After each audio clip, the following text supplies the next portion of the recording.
Hello guys, how you all? It's me Love Kaushik and you're watching our YouTube channel The Books and Box। वैसे तो आप सब बहुत बढ़िया ही दिख रहे हो, तो आई होप आप सब बहुत बढ़िया होंगे।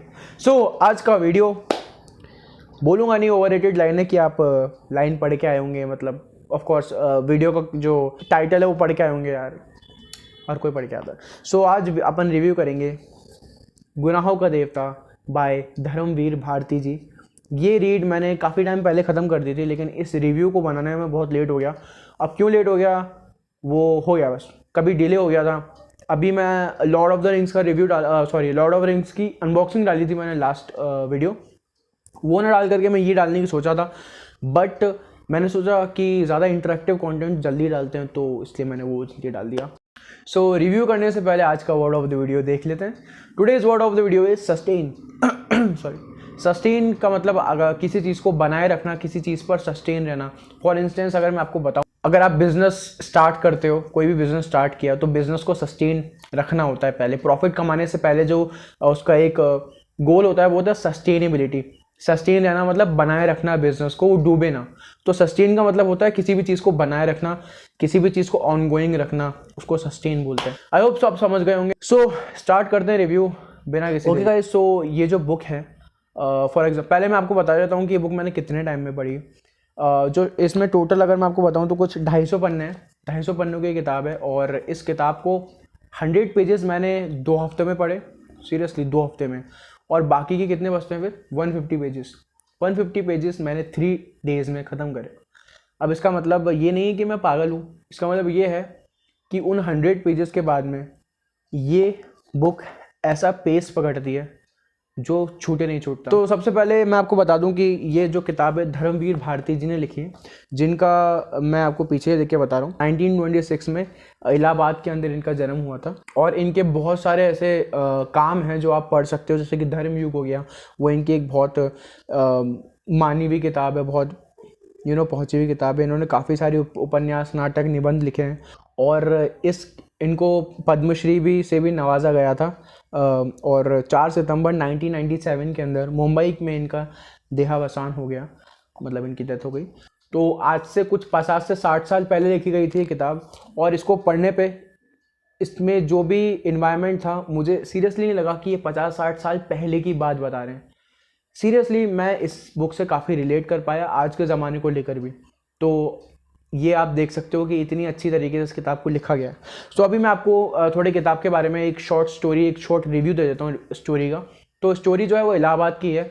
इलाहाबाद में चंदर नाम का एक लड़का होता है, जो कि इलाहाबाद के कॉलेज में पढ़ने आया होता है। इलाहाबाद में पढ़ाई कर रहा होता है, अपने घर वालों से लड़ाई करके वो पढ़ाई करने इलाहाबाद आया होता है। इलाहाबाद में उसकी मुलाकात डॉक्टर शुक्ला से होती है, जो कि बहुत मानवीय और बहुत अच्छे स्वभाव के प्रोफेसर होते हैं, जो एक तरीके से आप समझ सकते हो चंदर के मेंटर बन जाते हैं। जो चंदर को बताते हैं कि अब तुम कैसे आगे चल कर के डिग्री ले सकते हो, कैसे आगे चल के अपनी PhD ख़त्म कर सकते हो। और उसका एक पूरा मेंटरशिप करते हैं डॉक्टर शुक्ला। ये एक बुज़ुर्ग आदमी होते हैं और इनकी एक बेटी होती है जिसका नाम होता है सुधा। तो चंदर डॉक्टर शुक्ला से इतना घुल मिल जाता है कि मतलब वो उनके घर का ही मेंबर हो जाता है। अब आप जानेंगे कि डॉक्टर शुक्ला की जो बेटी है सुधा, उसकी माता जी नहीं है, मतलब डॉक्टर शुक्ला की बीवी नहीं है। वो जब सुधा छोटी थी तभी उनकी डेथ हो गई थी। तो डॉक्टर शुक्ला अपनी बेटी के साथ में अकेले रहते हैं और वहाँ पे और कोई नहीं रहता। बहुत बड़ा सा बंगला होता है उनका, पैसे वाले लोग होते हैं काफ़ी। तो चंदर के भी मन में एक बहुत कृतज्ञ बोलते हैं जिस चीज़ को अपन, बहुत कृतज्ञ होता है वो डॉक्टर शुक्ला के प्रति।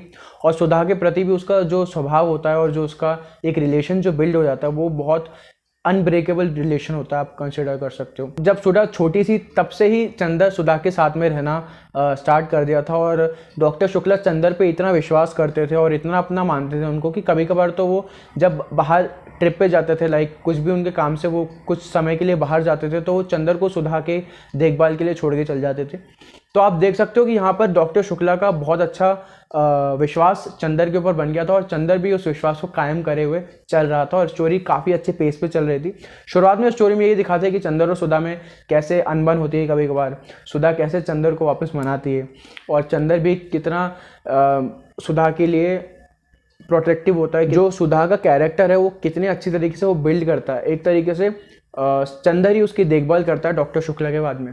गाइस आगे चल के सारे कैरेक्टर बहुत अच्छी तरीके से डेवलप होते हैं और आगे चलने के बाद कहानी में एक और कैरेक्टर जुड़ता है जिसका नाम होता है बिनती, जो कि डॉक्टर शुक्ला की जो बहन होती है और जो सुधा की बुआ होती है उनकी बेटी होती है, जो कि बिनती गाँव में रहती थी लेकिन अब वो डॉक्टर शुक्ला के पास में, सुधा के पास में आके रहने लगी अपनी पढ़ाई के लिए। बिनती की जो माँ होती है वो बिनती को बिल्कुल भी पसंद नहीं करती और उसको एक बोझ की तरह समझती है और उसको बहुत सारी गालियाँ देती हैं कि तुम शादी कर लो जल्दी से, और बहुत मतलब उसको टोटली अच्छा नहीं समझती वो। पर बिनती बहुत अच्छी खुशमिजाज लड़की होती है और सुधा और बिनती की बहुत बनती है, तो बिनती ज़्यादातर सुधा और डॉक्टर शुक्ला के पास में ही रहना पसंद करती है। और साथ ही साथ स्टोरी के साथ साथ चंदर के साथ भी बिनती का एक अच्छा बॉन्ड बन जाता है, इन तीनों बहुत स्ट्रॉन्ग बॉन्ड बन जाता है आगे चल के। गाइज यहाँ तक जो स्टोरी चलती है ये 100 पन्नों की स्टोरी होती है। इसके बाद जो स्टोरी थी 150 पन्नों की, जो कि बहुत दिल दहलाने वाली और बहुत रुलाने वाली, आपको भावुक कर देगी वो स्टोरी आगे चल के।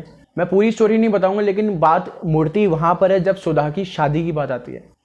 जब डॉक्टर शुक्ला बोलते हैं कि अब सुधा भी बड़ी हो गई है तो सुधा की शादी कर देनी चाहिए, और चंदर भी इस चीज़ को लेकर के सोचता है कि हाँ अब सुधा काफ़ी बड़ी हो गई है, अब उसकी शादी कर देनी चाहिए और उसका घर बसा देना चाहिए कि किसी के साथ में। पर आगे चल के स्टोरी का जो रुख होता है वो काफ़ी भावुकता से भरा हुआ होता है और काफ़ी गलत तरीके से मुड़ता है, और इसकी जो एंडिंग है ना गाइस वो दिल दहला देने वाली एंडिंग है। एक चीज़ मैं आपको, छोटी सी चीज़ मैं पहले बताऊंगा कि इस किताब की लास्ट पेज को मत पढ़ना, जो मैंने गलती करी थी। मैंने बस देखा था कि किताब क्या है, उसके आखिरी पेज की आखिरी लाइन मैंने पढ़ ली थी, जो कि आपका पूरा मज़ा ख़राब कर देगी। मतलब मुझे पता चल गया था कि आखिरी में होने क्या वाला है उस आखिरी लाइन को पढ़ने से। तो प्लीज़ अगर आपको मज़ा ख़राब नहीं करना है अपना, तो उस आखिरी लाइन को मत पढ़ना, आप पूरी किताब पेज बाय पेज पढ़ना। मैंने पता नहीं कौन से काली घड़ी के अंदर उस पेज को खोल के वो लाइन पढ़ ली जो पूरा मज़ा ख़राब कर दिया।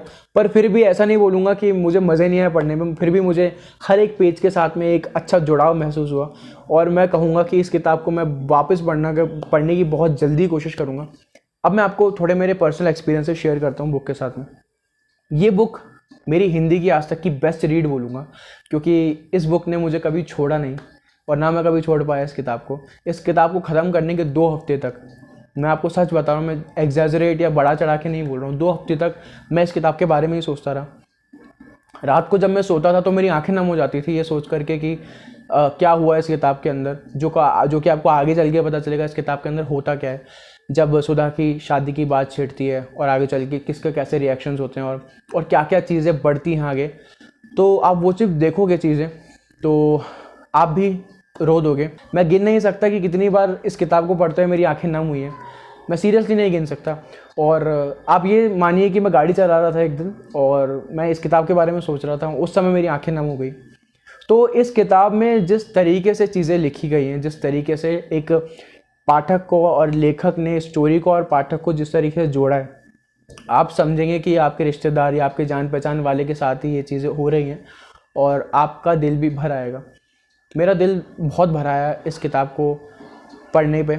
इसमें उस प्यार के बारे में बताया गया है जो कि स्वाभाविक होता है, जो अट्रैक्शन से नहीं होता है, जो किसी को देख करके पहली नज़र में वो वाली चीज़ें नहीं होती इसके अंदर। ये जो प्यार बताया गया है इसके अंदर, ये बहुत अनकंडीशनल लव बताया गया है। तो इस चीज़ को, ये मेरे लिए फर्स्ट एक्सपीरियंस था ऐसी कोई किताब पढ़ना और ऐसा कोई एक्सपीरियंस करना, जो कि मैं बोलूँगा कि बहुत अमेजिंग था। और अगर वैसे मैं रैंकिंग देता नहीं हूँ किताबों को, लेकिन अगर इसको मैं रैंकिंग दूँ तो मैं 5/5 दूंगा।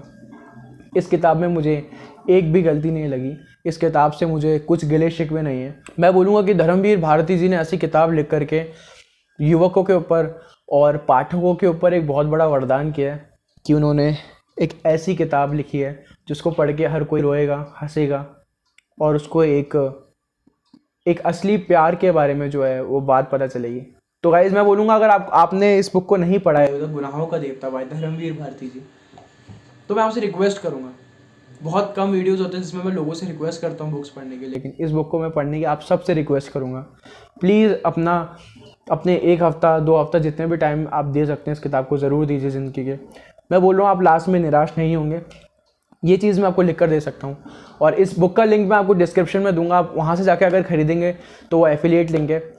तो मुझे भी थोड़ी मदद होती है। तो अगर आप ये बुक खरीदने की सोच रहे हैं तो अभी लिंक डिस्क्रिप्शन में जाके क्लिक करिए और वहाँ से जाके ख़रीद लीजिए। आई होप आप लोगों को ये वीडियो पसंद आया होगा, और बहुत समय से सोच रहा था इस वीडियो को बनाने की, लेकिन आज बना दिया। मैं अभी ऐसा इसलिए हो गया हूँ बिकॉज कुछ ख्याल मेरे दिमाग